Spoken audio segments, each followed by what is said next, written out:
You went into the house and then her bedroom. You removed her from there and took her to a secluded spot where you violated and murdered her in the most brutal fashion. Your attitude was clearly demonstrated by the evidence that you posted an image of yourself in a mirror while making a joke that you had found where the murderer was hiding. The arrogance and callousness of that is breathtaking.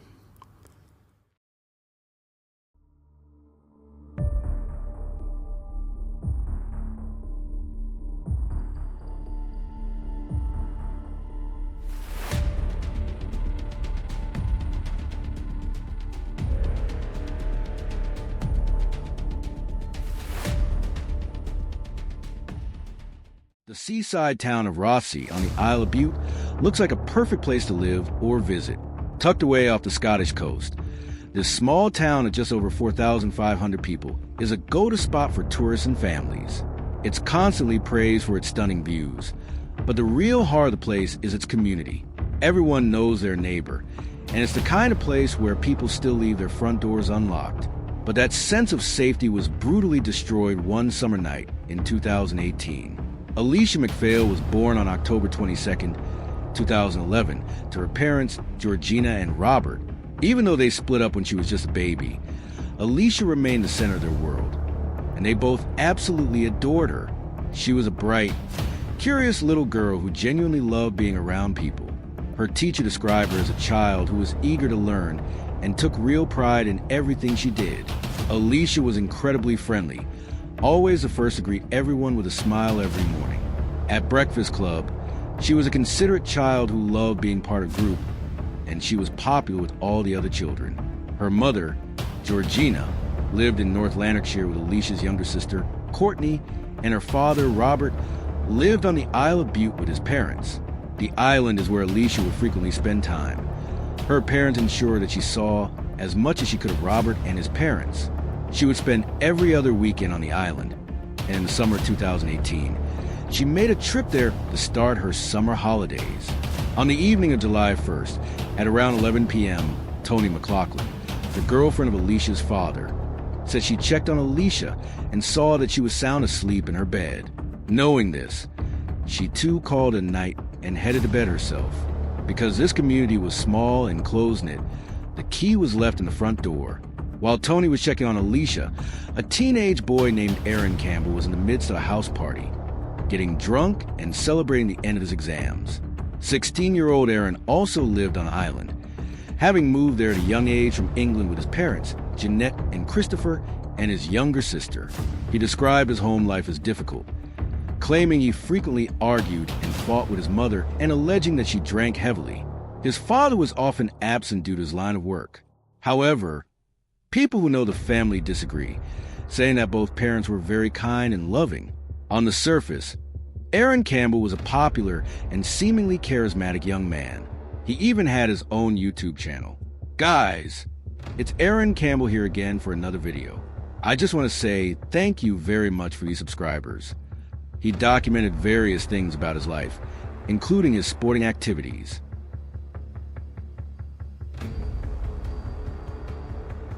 As he got older, he began dabbling with drugs and alcohol, having darker and more extreme thoughts and impulses, such as fantasizing about rape. He even went as far as to say he might kill one day for the lifetime experience. He had a history of self-harm and depression, and was even entered into a rehabilitation program for starting fires. Tea party was being held at Campbell's house, and as it continued into the early hours of the morning, his behavior began to change. This resulted in him having an argument with his mother, telling people he felt suicidal and saying he just wanted to get stoned. Using Facebook Messenger, Campbell tried to contact Tony to buy drugs. According to the Facebook messages, there had recently been a falling out between Robert MacPhail and Aaron, with Aaron alleging the quality of the cannabis wasn't good enough. Failing to get hold of Tony, he decided to head to their house, which was only a few minutes walk away. He took a kitchen knife with him. As Alesha's grandfather, Callum, woke up for work at 6 a.m., he went to check on his granddaughter, but found her bed empty. He immediately alerted Robert and Tony, who subsequently contacted police. Upon checking her phone, Tony saw the missed calls and messages from Campbell and attempted to call him back. He messaged her back, saying it didn't matter anymore, accompanied by several laughing emojis. She quickly told him that Alesha had gone missing, and he replied, "Oh, damn, I'm sure she's not gone too far." Later that day, Aaron sent a Snapchat to his friend with the caption, "Found the guy that done it." It's not uncommon for communities to band together when cases like these arise, and Rothesay was no exception. A huge manhunt began. Members of the public, a helicopter, and the Coast Guard joined the search. Requests for help were sent out via Facebook. Shortly after the search began, they found what they were looking for at around 9 a.m. The police were called by a local man who discovered Alesha's lifeless body in a wooded area about 15 minutes from her home. Tragically, her mother, Georgina, would find this out via Facebook.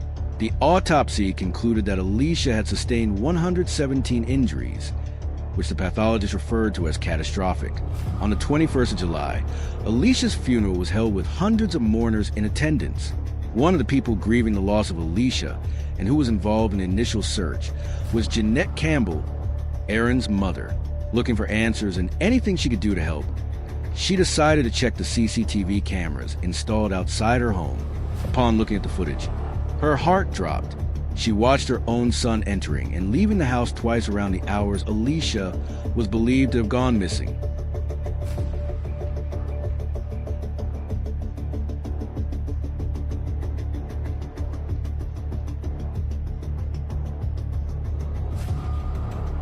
If you found this case gripping, please like this video to help us reach more people and honor the memory of the victims.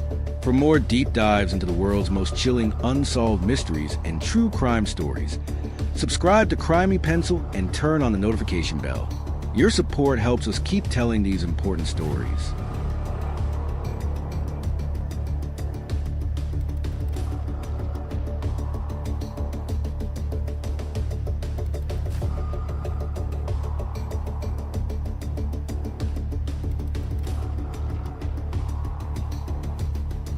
After asking him about this, she decided to turn the footage over to the police as a way of eliminating Aaron as a suspect. The police brought Aaron Campbell in for questioning as a witness, but he remained calm and collected, showing no signs of wrongdoing. He told them he was simply heading out to buy cannabis. As part of the interview process, the police looked into Campbell's phone, which began to show the true, horrifying picture. They uncovered the Snapchat he had sent, the Facebook messages to Tony, and evidence that he had been Googling how DNA would be uncovered at a crime scene. Following these discoveries, they matched Aaron's DNA to the DNA found on Alesha's body. The chances of it being anybody else were more than 1,000,000,000 to 1. He was swiftly arrested on suspicion of murder and charged the following day. At first, he answered no comment, but later he claimed that he and Tony had been having an affair and that after having sex in the garage that evening, she had saved a condom and planted his DNA at the murder scene. After more interrogations, the horrors of what had really happened that night to Alesha MacPhail became clear.